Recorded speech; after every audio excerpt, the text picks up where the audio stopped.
하나뿐인 아들을 떠나보낸 모친은 아들의 영정사진 앞에서 또다시 무너졌습니다.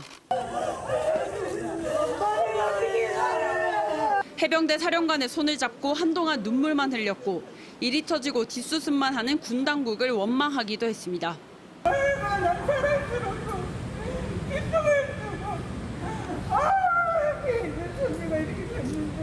시험관 시술에 몇 번이나 실패하고 10년 만에 얻은 유일한 아들. 그 소중한 아들을 잃은 모친의 절규가 울려 퍼지자 빈소는 눈물바다가 됐습니다.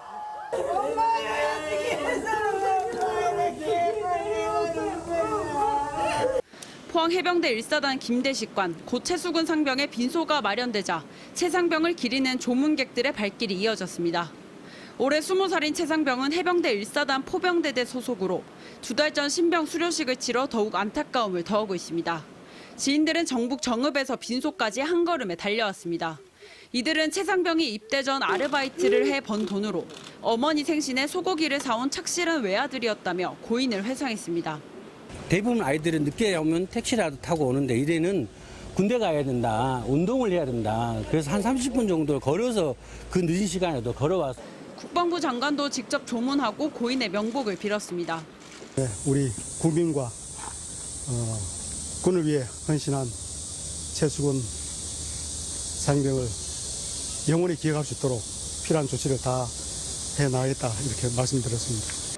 국방부는 고 최수근 일병을 상병으로 추서했습니다. 연결식은 오는 22일 오전 9시 해병대 1사단에서 엄수된 뒤 유엔의 화장을 거쳐 국립임실 호국원에 안치됩니다. 고 최수근 상병은 실종 14시간 만인 어젯밤 11시쯤 실종 지점 400m 하류에서 발견됐고 전우들의 경례를 받으며 해병대 헬기로 포항 해군병원으로 이송됐습니다. MBC 뉴스 배현정입니다. 해병대는 먼저 고 최수근 상병의 유족에게 고개를 숙였습니다. 순직한 해병대원의 명복을 빌며 유족 여러분께도 깊은 위로와 사과의 말씀을 드립니다. 수색 작업을 벌이던 장병들에게 구명조끼를 지급하지 않았던 것에 대해서도 뒤늦게 부적절했다고 인정했습니다. 구명조끼는 하천변 수색 참가자들에게 지급이 안 됐습니다. 당시 상황을 고려한다면 구명조끼를 착용하는 것이 맞다고 봅니다. 장병들이 왜 구명조끼도 없이 물에 잠기면 빠져나오기 어려운 장화를 신고 현장에 투입됐는지, 기본적인 매뉴얼은 있는지에 대한 질문에는 매뉴얼을 갖추고 있다면서도 그 내용을 공개하진 않았습니다. 그러면서 장병들을 수색 작업에 투입하기 전 안전대책을 세웠고 현장에서의 위험성에 대한 판단도 사전에 마쳤다고 밝혔습니다. 하지만 현장을 지켜본 주민의 말은 다릅니다. 사고가 난 지점은 폭이 좁고 바닥이 깊어 평소에도 사고가 자주 났던 곳이란 겁니다. 물이 그게 바다에 돌게 받쳐가지고 이래 돌면서 가요, 그게. 회오리처럼 되는 건가요? 그렇죠. 물살이 좀 센 편이고 주민들한테 좀 이제 자문이라도 좀 받았으면 안 좋겠나. 해병대가 지역적인 특성을 파악하지 못하고 무리하게 병력을 투입해 사고가 났다는 지적입니다. 게다가 기본적인 장비도 없이 물에 들어간 모습이 불안했다고 합니다. 일반 뱀들이 위에는 이제 그 추링복인지 모르겠습니다만 있고 밑에는 군복을 입고 복장이 저래서 되겠나 싶은 생각이 들더라고요. 해병대는 소방당국이 현장에서 인간띠 형태의 하천변 수색을 중단해달라고 요구했고, 이를 해병대가 묵살했다는 의혹에 대해선 현장 지휘관 등을 상대로 사실관계를 확인해보겠다고 밝혔습니다. MBC 뉴스 이덕현입니다. 군은 오늘도 집중호우 피해 지역에 인력과 장비를 대대적으로 투입했습니다.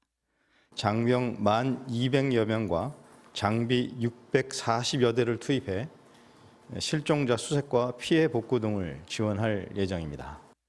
태풍과 폭우, 산불 같은 대형 재난이 닥치면 현장에는 언제나 군 장병이 투입됩니다. 청주 지하차도 참사에서는 육군 특전사가 투입돼 수색에 나섰고, 지난해 태풍 흰남노 피해 현장에선 해병대 장갑차가 나타나 주민들을 구했습니다. 빠른 시간에 많은 인력을 투입할 수 있어 큰 도움이 되지만 장비와 전문성이 부족한 건 문제로 꼽힙니다. 육군이 제공한 한 사진에선 목장갑을 낀 병사들이 삽을 들고 하천변에서 수색을 하고 있습니다. 반면 소방대원들은 안전모와 장비를 갖추고 수색 작업을 합니다. 무릎 높이 정도까지 올라온 물에서도 소방대원들은 구명조끼를 입고 구조 활동을 벌였습니다. 구명조끼 없이 물속에서 수색하는 군인과 달리 소방대원들은 로프로 먼저 안전을 확보한 뒤 작업에 나섭니다.